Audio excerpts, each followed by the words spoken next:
mãe da gaúcha se preparando para levar o A mãe da gauchinho. gaúcha.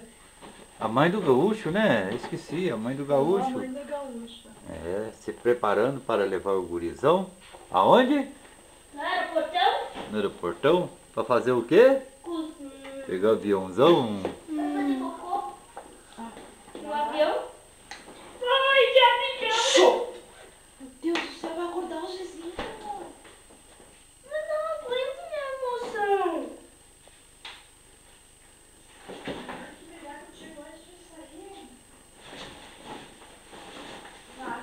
O gaúcho tá ficando bobo? Só porque vai pro Rio Grande? Se eu ficar nativo aqui em Minas, agora tá ficando bobo? Tem dinheiro pra queimar cigarro assim à toa, né?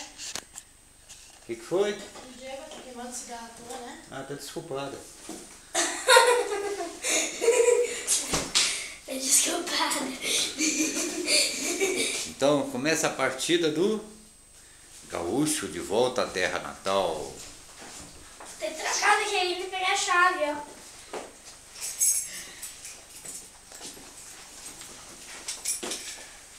Eu não sei, vou contigo, eu vou te ver. Tem como olhar pro mochila?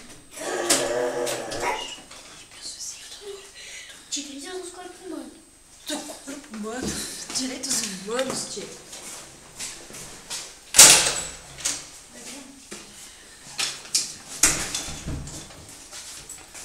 Direitos dos corpos humanos. Mostra os documentos. Cadê a pasta dos documentos? Olha o que eu fiz na tintura da mulher. Deixa eu ver isso aqui, ó. Felipe. Bonito assim. Felipe. São 4.